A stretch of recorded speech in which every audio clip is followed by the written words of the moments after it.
ಇವತ್ತಿನ ವಿಡಿಯೋದಲ್ಲಿ 9 ದಿನಗಳ ಕಾಲ ಮಾಡುವಂತ ಕಾಮಾಕ್ಷಿ ದೀಪದ ಆರಾಧನೆ ಬಗ್ಗೆ ತಿಳಿಸ್ತಾ ಇದ್ದೀನಿ. ಈ ಒಂದು ವ್ರತವನ್ನ 9 ದಿನ ಕಂಟಿನ್ಯೂಸ್ ಆಗಿ ಮಾಡಬೇಕು. ಮಂಗಳವಾರದಿಂದ ಶುರು ಮಾಡಬೇಕಾಗುತ್ತೆ. ಇದೇ ವ್ರತವನ್ನ ಇನ್ನೇನು ನವರಾತ್ರಿ ಕೂಡ ಶುರು ಆಗ್ತಾ ಇದೆ. ಆ ದಿನ ಅಂದ್ರೆ ನವರಾತ್ರಿಯ 9 ದಿನಗಳು ಕೂಡ ಈ ರೀತಿ ಕಾಮಾಕ್ಷಿ ದೀಪದ ಆರಾಧನೆಯನ್ನ ಮಾಡಬಹುದು.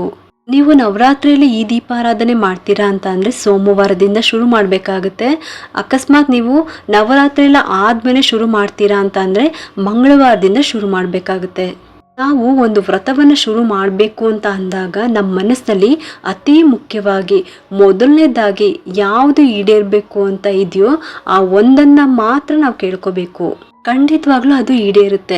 ನಿಮ್ಮ ಮಕ್ಕಳ ಬಗ್ಗೆನೇ ಆಗಿರಲಿ, ಮತ್ತು ಮನೆ ಬಗ್ಗೆನೇ ಆಗಿರಲಿ, ನಿಮ್ಮ ವ್ಯಾಪಾರ ವ್ಯವಹಾರ, ಹಣದ ಸಮಸ್ಯೆ ಮತ್ತು ಆರೋಗ್ಯಕ್ಕೆ ಸಂಬಂಧಪಟ್ಟಿರುವಂಥದ್ದು ಏನಿರುತ್ತೋ ಅದನ್ನು ಕೇಳಿಕೊಂಡು ಆದಷ್ಟು ಬೇಗ ಇದು ಈಡೇರಲೇಬೇಕು. ನನಗೆ ಇದು ತುಂಬಾ ಅವಶ್ಯಕತೆ ಇದೆ, ಈ ನನ್ನ ಬೇಡಿಕೆನ ಈಡೇರಿಸ್ಕೊಡಿ, ನನಗೆ ತುಂಬಾ ಅವಶ್ಯಕತೆ ಇದೆ, ನನ್ನ ಕುಟುಂಬಕ್ಕೆ ತುಂಬಾ ಅವಶ್ಯಕತೆ ಇದೆ ಅಂತ ಕೇಳ್ಕೊಳ್ಳಿ. ಹೀಗಾಗಿ ಈ ಒಂದು ವ್ರತವನ್ನು ಪ್ರಾರಂಭ ಮಾಡ್ತಾ ಇದ್ದೀನಿ ನಿಮ್ಮ ಸೇವೆ ಮಾಡೋ ಸಲುವಾಗಿ ಅಂತ ಕೇಳ್ಕೋಬೇಕು.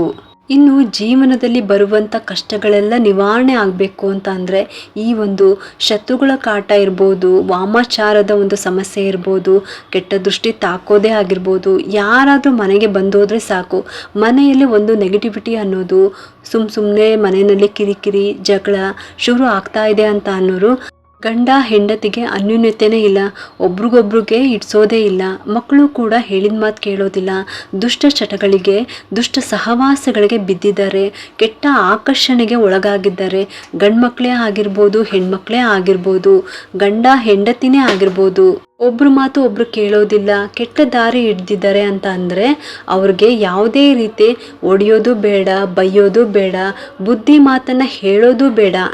ಈ ರೀತಿ ಕಾಮಾಕ್ಷಿ ದೀಪ ಆರಾಧನೆ ಮಾಡೋದ್ರಿಂದ, ಇದ್ರ ಜೊತೆಗೆ ಮಂಗಳ ಚಂಡಿಕಾ ಸ್ತೋತ್ರವನ್ನು ಪಾರಾಯಣ ಮಾಡೋದ್ರಿಂದ ಇಂತಹ ಸಮಸ್ಯೆಗಳು ತುಂಬ ಬೇಗನೆ ನಿವಾರಣೆ ಆಗಿಬಿಡುತ್ತೆ.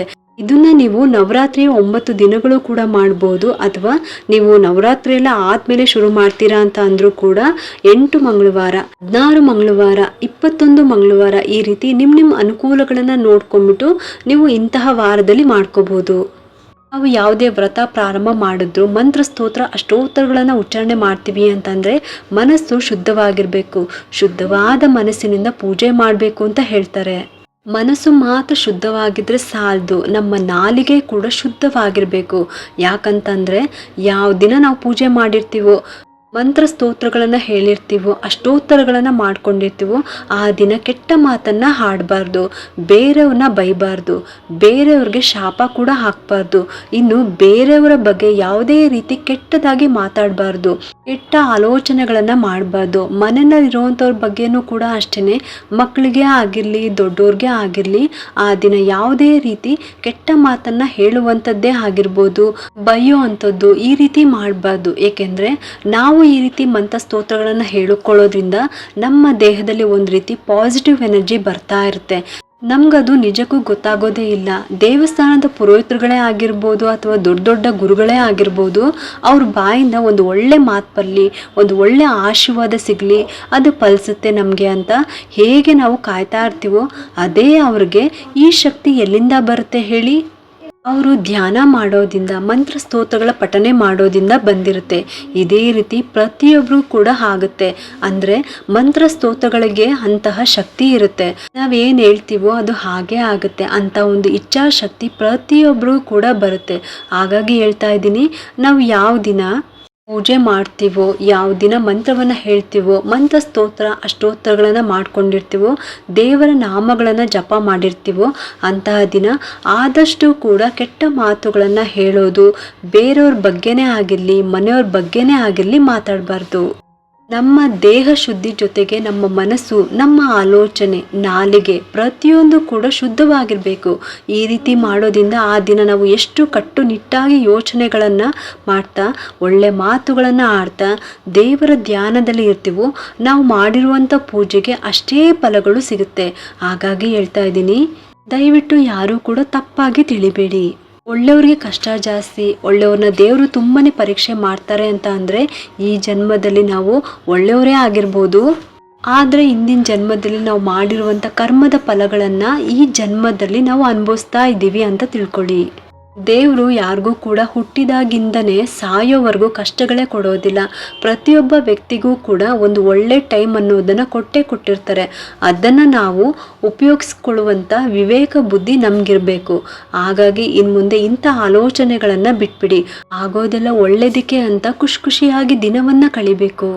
ಈ ನವರಾತ್ರಿ ನಿಮ್ಮ ಜೀವನದಲ್ಲಿ ಹೊಸತನ ತರಲಿ ಅಂತ ಹೇಳ್ತಾ ಇವಾಗ ದೀಪಾರಾಧನೆ ಬಗ್ಗೆ ತಿಳಿಸ್ತಾ ಇದ್ದೀನಿ. ನೀವು ಈ ದೀಪಾರಾಧನೆನ ಮಂಗಳವಾರ ದಿನ ರಾಹುಗಾಲದಲ್ಲೂ ಮಾಡ್ಬೋದು, ಅಥವಾ ಇನ್ನೇನು ನವರಾತ್ರಿ ಶುರು ಆಗ್ತಿದೆಯಲ್ಲ, ನವರಾತ್ರಿ 9 ದಿನಗಳು ಕೂಡ ನೀವು ಮಾಡ್ಬೋದು. ನವರಾತ್ರಿಯ 9 ದಿನಗಳಲ್ಲೇ ಮಾಡಿದ್ರೆ ತುಂಬಾನೇ ಒಳ್ಳೆಯದು. ಕೆಲಸಕ್ಕೆ ಹೋಗೋಗೆ ಸಾಧ್ಯ ಆಗಲ್ಲ ಅಂತ ಅನ್ನೋರು ಕೆಲಸಕ್ಕೆ ಹೊರಡೋಕ್ಕಿಂತ ಮುಂಚೆನೇ ನೀವು ಕಾಮಾಕ್ಷಿ ದೀಪದ ಆರಾಧನೆ ಮಾಡಿ ನೀವು ಮಂಗಳ ಚಂಡಿಕಾ ಸ್ತೋತ್ರವನ್ನು ಪಠನೆ ಮಾಡ್ಬೋದು. ಅಥವಾ ನೀವು ಕೆಲಸದಿಂದ ಬಂದ ನಂತರ 7 ಗಂಟೆ ನಂತರ ಕೂಡ ನೀವು ಈ ದೀಪಾರಾಧನೆ ಮಾಡ್ಬೋದು. ಖಂಡಿತವಾಗ್ಲೂ ಒಳ್ಳೆಯ ಫಲಗಳು ಸಿಗುತ್ತೆ. ದುರ್ಗಾದೇವಿಯನ್ನು ಆರಾಧನೆ ಮಾಡೋದ್ರಿಂದ, ಒಳ್ಳೆ ಮನಸ್ಸಿನಿಂದ ನಾವು ಶ್ರದ್ಧಾ ಭಕ್ತಿಯಿಂದ ಆರಾಧನೆ ಮಾಡೋದ್ರಿಂದ ಆ ತಾಯಿಯನ್ನು ಬೇಗನೆ ಒಲಿಸ್ಕೋಬೋದು. ಹಣಕಾಸಿನ ಸಮಸ್ಯೆ, ಸಾಲದ ಸಮಸ್ಯೆ ತುಂಬ ಬೇಗನೆ ನಿವಾರಣೆ ಆಗುತ್ತೆ. ಸಂಕಲ್ಪ ಸಹಿತವಾಗಿ ಸರಳವಾಗಿ ಈ ವಿಧಾನವನ್ನು ತಿಳಿಸ್ತಾ ಇದ್ದೀನಿ. ಹಾಗೆ ಮಂಗಳ ಚಂಡಿಕಾ ಸ್ತೋತ್ರವನ್ನು ಕೂಡ ಡಿಸ್ಕ್ರಿಪ್ಷನ್ ಬಾಕ್ಸ್ನಲ್ಲಿ ಕೂಡ ಕೊಟ್ಟಿರ್ತೀನಿ, ಒಂದ್ಸಲಿ ಚೆಕ್ ಮಾಡಿ ನೋಡಿ.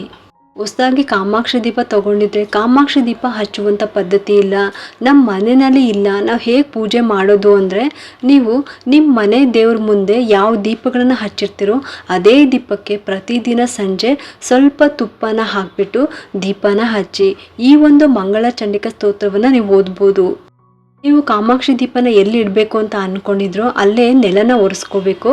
ಅಲ್ಲಿ ಒಂದು ಅಷ್ಟದಳ ಪದ್ಮ ರಂಗೋಲಿನ ಹಾಕಬೇಕು. ಅದ್ರ ಮೇಲೆ ಒಂದು ಮಣೆ ಅಥವಾ ಒಂದು ಪ್ಲೇಟ್ನಲ್ಲಿ ಸ್ವಲ್ಪ ಅಕ್ಕಿನ ಹಾಕ್ಬಿಟ್ಟು 2 ವಿಳೆದೆಲೆನ ಇಡಬೇಕು. ಒಟ್ಟು ದೇವ್ರ ಕಡೆ ಇರಬೇಕು, ತುದಿ ನಿಮ್ಮ ಕಡೆಗೆ ಇರಬೇಕು.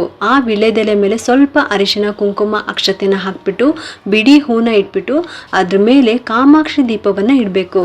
ಆ ನಂತರ ಕಾಮಾಕ್ಷಿ ದೀಪಕ್ಕೆ ಕೆಂಪು ಹೂಗಳನ್ನು ಅಲಂಕಾರ ಮಾಡಿ ಅರಿಶಿನ ಕುಂಕುಮ ಎಲ್ಲನೂ ಕೂಡ ಹಚ್ಚಿ ಮೊದಲು ತುಪ್ಪ ಹಾಕಿ ಆಮೇಲೆ 2 ಬತ್ತಿಗಳನ್ನು ಚೆನ್ನಾಗಿ ಒಸ್ಬಿಟ್ಟು ಅದರೊಳಗಡೆ ಬತ್ತಿಯನ್ನು ಇಡಬೇಕು. ಕಾಮಾಕ್ಷಿ ದೀಪ ಇದ್ದರೆ ಅದಕ್ಕೆ ಸ್ವಲ್ಪ ತುಪ್ಪನ ಹಾಕಿ ಹಚ್ಚಬೇಕು. ಕಾಮಾಕ್ಷಿ ದೀಪ ಇಲ್ಲ ಅನ್ನೋರು ದೇವ್ರ ಮುಂದೆ ಹಚ್ಚುವಂಥ ದೀಪಗಳಿಗೆ ಸ್ವಲ್ಪ ತುಪ್ಪಗಳನ್ನು ಹಾಕಿಬಿಟ್ಟು ದೀಪ ಹಚ್ಚಿ ಉತ್ತರ ಅಥವಾ ಪೂರ್ವಾಭಿಮುಖವಾಗಿ ಕೂತ್ಕೋಬೇಕು. ಒಂದು ಮಣೆ ಮೇಲೋ ಅಥವಾ ಒಂದು ಚಾಪೆ ಮೇಲೋ ಕೂತ್ಕೋಬೇಕು. ಬರೀ ನೆಲದ ಮೇಲೆ ಕೂತ್ಕೋಬಾರ್ದು. ಕೈಯಲ್ಲಿ ಅಕ್ಷತೆ ಸ್ವಲ್ಪ ಹೂನ ಇಟ್ಕೊಂಡ್ಬಿಟ್ಟು ನೀವು ಸಂಕಲ್ಪವನ್ನು ಮಾಡಬೇಕು. ಸಂಕಲ್ಪ ಆದ ನಂತರ ಗಣಪತಿ ಪ್ರಾರ್ಥನೆ ಮಾಡ್ಕೋಬೇಕು. ದುರ್ಗಾದೇವಿ ಅಂದರೆ ಪಾರ್ವತಿ ದೇವಿಯನ್ನು ಸ್ಮರಣೆ ಮಾಡ್ತಾ 9 ದಿನ ಕಾಮಾಕ್ಷಿ ದೀಪದ ಆರಾಧನೆ ಮಾಡ್ತಾ ಮಂಗಳ ಚಂಡಿಕಾ ಸ್ತೋತ್ರ ಪಠನೆ ಮಾಡ್ತೀನಿ ಅಂತ ಹೇಳ್ತಾ ನಿಮ್ಮ ಸಮಸ್ಯೆ ಏನಿದೆ ಅದನ್ನು ಹೇಳ್ಕೊಳ್ಳಿ. ನೀವು ಈ ಒಂದು ಸ್ತೋತ್ರವನ್ನು ಓದೋದಕ್ಕೆ ಪ್ರಾರಂಭ ಮಾಡಿ ಕೈಯಲ್ಲಿ ಒಂದು ಸ್ವಲ್ಪ ಅಕ್ಷತೆಯನ್ನು ಇಟ್ಕೊಂಡು ಸ್ತೋತ್ರ ಓದೋದಕ್ಕೆ ಪ್ರಾರಂಭ ಮಾಡಬೇಕು. ಈಗ ನೀವು ಕೈಯಲ್ಲಿ ಇಟ್ಕೊಂಡಿರುವಂಥ ಅಕ್ಷತೆಯನ್ನು ಸ್ತೋತ್ರ ಓದಿದ ನಂತರ ಕಾಮಾಕ್ಷಿ ದೀಪದ ಮುಂದೆ ಹಾಕಬೇಕು. 1-2 ಕಾಳನ್ನು ನಿಮ್ಮ ತಲೆ ಮೇಲೆ ಹಾಕೊಳ್ಳಿ. ಆನಂತರ ನಮಸ್ಕಾರ ಮಾಡ್ಕೊಳ್ಳಿ. ಈ ರೀತಿ ಪ್ರತಿದಿನ ಸಂಜೆ ಈ ಒಂದು ಸ್ತೋತ್ರನ ಪಠನೆ ಮಾಡಿದ್ರೆ ಸಾಕು. ಓದೋದಕ್ಕೆ ಬರಲ್ಲ ಅನ್ನೋರು ಮೊಬೈಲ್ನಲ್ಲಿ ಪ್ಲೇ ಮಾಡಿ ಕೂಡ ಕೇಳ್ಬೋದು. ತುಂಬಾ ಒಳ್ಳೆಯ ಫಲಗಳೇ ಸಿಗುತ್ತೆ. ಕೆಟ್ಟದ್ದನ್ನು ನಾಶ ಮಾಡಿ ಒಳ್ಳೆಯದನ್ನು ಉಳಿಸೋ ಸಲುವಾಗಿನೇ ದುರ್ಗಾದೇವಿ ಅವತಾರ ಆಗಿರುವಂಥದ್ದು. ಹಾಗೆಯೇ ಕಾಮಾಕ್ಷಿ ದೀಪದಲ್ಲೂ ಕೂಡ ತ್ರಿಶಕ್ತಿಗಳ ಒಂದು ಶಕ್ತಿ ಇರುತ್ತೆ. ಅಂದರೆ ಪಾರ್ವತಿ, ಲಕ್ಷ್ಮಿ, ಸರಸ್ವತಿ ದೇವಿಯರ ತ್ರಿಶಕ್ತಿ ಸಂಗಮವೇ ಈ ಒಂದು ಕಾಮಾಕ್ಷಿ ದೀಪ ಅಂತಲೇ ಹೇಳ್ಬೋದು. ಇಂಥ ಒಂದು ಕಾಮಾಕ್ಷಿ ದೀಪವನ್ನು ಈ ರೀತಿ ಆರಾಧನೆ ಮಾಡೋದ್ರಿಂದ ಮನೆಯಲ್ಲಿ ಮತ್ತು ಮನೆಯವರಲ್ಲಿ ಇರುವಂಥ ಒಂದು ನೆಗೆಟಿವಿಟಿಯನ್ನು ತುಂಬ ಬೇಗನೆ ನಾಶ ಮಾಡುತ್ತೆ. ಸಕಾರಾತ್ಮಕ ಶಕ್ತಿ, ಧನಾತ್ಮಕ ಶಕ್ತಿ ಮನೆಯಲ್ಲಿ ಹೆಚ್ಚಾಗುತ್ತೆ. ಹಾಗಾಗಿ ಸಾಧ್ಯವಾದವರು ತಪ್ಪದೆ ಈ ರೀತಿ ಕಾಮಾಕ್ಷಿ ದೀಪವನ್ನು ಆರಾಧನೆ ಮಾಡಿ ಸಂಜೆ ದೀಪ ಹಚ್ಚಿದ ಮೇಲೆ ಒಂದ್ಸಲ ಈ ಸ್ತೋತ್ರವನ್ನು ಪಠನೆ ಮಾಡಿದ್ರೆ ಸಾಕು. ಈ ರೀತಿ 9 ದಿನಗಳವರೆಗೂ ಕೂಡ ಮಾಡಬೇಕು. ಇನ್ನು 2ನೇ ದಿನ ಮತ್ತೆ ಕಾಮಾಕ್ಷಿ ದೀಪಕ್ಕೆ ತುಪ್ಪ ಹಾಕಿಬಿಟ್ಟು 2 ಬತ್ತಿನ ಇಟ್ಬಿಟ್ಟು ದೀಪ ಹಚ್ಚಿ, ಇನ್ನು ನೈವೇದ್ಯಕ್ಕೆ ಕಾಯಿಸಿದ ಹಾಲಿಗೆ ಸಕ್ಕರೆ 1 ಚಿಟಿಕೆ ಅರಿಶಿನ ಹಾಕಿಬಿಟ್ಟು ನೈವೇದ್ಯ ಮಾಡಬೇಕು. ಬೆಳಗ್ಗೆ ಹೊಸ ಬತ್ತಿನೇ ಹಾಕಿ ಹೂನ ಬದಲಾಯಿಸಿ ದೀಪ ಹಚ್ಚಿ ಪೂಜೆ ಮಾಡಿ. ನೀವು ನವರಾತ್ರಿಯ 9 ದಿನಗಳವರೆಗೆ ಈ ಕಾಮಾಕ್ಷಿ ದೀಪದ ವ್ರತ ಮಾಡ್ತೀರಾ ಅಂತ ಅಂದರೆ ದೀಪನ ನೀವು ಎಲ್ಲಿಟ್ಟಿರ್ತೀರೋ ಆ ದೀಪವನ್ನು 9 ದಿನವರೆಗೂ ಕೂಡ ನೀವು ಕದಲಿಸಬಾರ್ದು. ಬರೀ ಬತ್ತಿ ಮತ್ತು ಹೂ ಮಾತ್ರ ಚೇಂಜ್ ಮಾಡಬೇಕು. ಇನ್ನು ಸಂಜೆಗೆ ಅದೇ ಬತ್ತಿ ಇದ್ರೂ ಪರವಾಗಿಲ್ಲ, ಅದಕ್ಕೇನೆ ತುಪ್ಪ ಹಾಕ್ಬಿಟ್ಟು ದೀಪನ ಹಚ್ಕೊಳ್ಳಿ. ಕೆಲಸಕ್ಕೆ ಹೋಗೋರು ಕೂಡ ಅಷ್ಟೇ, ಕೆಲಸದಿಂದ ಬಂದ ನಂತರ ದೀಪ ಹಚ್ಚಿ ಈ ಸ್ತೋತ್ರವನ್ನು ಹೇಳ್ಬೋದು. ಒಟ್ಟಿನಲ್ಲಿ ನವರಾತ್ರಿಯಲ್ಲಿ ಅಂತೂ ಈ ದೀಪಾರಾಧನೆ ಮಾಡಿದ್ರೆ ತುಂಬಾ ಒಳ್ಳೆಯದು. ಆ ನಂತರ 10ನೇ ದಿನ ಎಲ್ಲ ಸಾಮಗ್ರಿಗಳನ್ನು ವಿಸರ್ಜನೆ ಮಾಡಿಬಿಟ್ಟು ಕ್ಲೀನ್ ಮಾಡ್ಕೊಳ್ಳಿ. ಪ್ರತಿನಿತ್ಯದ ಪೂಜೆನ ಮಾಡ್ಕೋಬಹುದು. ಇನ್ನು ಈ ವ್ರತ ಮಾಡೋರು 9 ದಿನಗಳವರೆಗೂ ಕೂಡ ನಾನ್ ವೆಜ್ಜನ್ನು ತಿನ್ನಬಾರ್ದು. ಮನೆಯವ್ರಿಗೆ ಬೇಕಿದ್ರೆ ನೀವು ಮಾಡ್ಕೊಡ್ಬೋದು. ಇದು ಒಂದೇ ಒಂದು ಎಲ್ಲ ವ್ರತ ಪೂಜೆಗಳಲ್ಲೂ ಕೂಡ ಇರುವಂಥ ನಿಯಮ ಅಷ್ಟೇ. ಇಷ್ಟೊತ್ತು ತಿಳ್ಕೊಂಡ್ರಲ್ವ ನವರಾತ್ರಿಯಲ್ಲಿ 9 ದಿನಗಳ ಕಾಲ ಕಾಮಾಕ್ಷಿ ದೀಪದ ಆರಾಧನೆಯನ್ನು ನಾವು ಯಾವ ರೀತಿ ಮಾಡಬೇಕು ಅಂತ. ನಿಮಗೆಲ್ಲರಿಗೂ ಈ ಒಂದು ವಿಡಿಯೋ ಇಷ್ಟ ಆಗಿದ್ದರೆ ಒಂದು ಲೈಕ್ ಮಾಡಿ, ಶೇರ್ ಮಾಡಿ ಮತ್ತು ಸಬ್ಸ್ಕ್ರೈಬ್ ಮಾಡಲು ಮರಿಬೇಡಿ. ಏಕೆಂದರೆ ನೀವು ಮಾಡೋ ಒಂದು ಸಬ್ಸ್ಕ್ರೈಬಿಂದ ನಮ್ಮಂತಹ ಸಣ್ಣ ಸಣ್ಣ ಚಾನಲ್ಸ್ಗೆ ಒಂದು ಸಪೋರ್ಟ್ ಮಾಡ್ದಂಗೆ ಆಗುತ್ತೆ. ಮತ್ತೆ ಸಿಗ್ತೀನಿ ಮುಂದಿನ ಹೊಸ ವಿಡಿಯೋದೊಂದಿಗೆ ಅಂತ ಹೇಳ್ತಾ ಈ ವಿಡಿಯೋನ ಮುಗಿಸ್ತಾ ಇದ್ದೀನಿ. ಸರ್ವೇ ಜನ ಸುಖಿನೋ ಭವಂತು.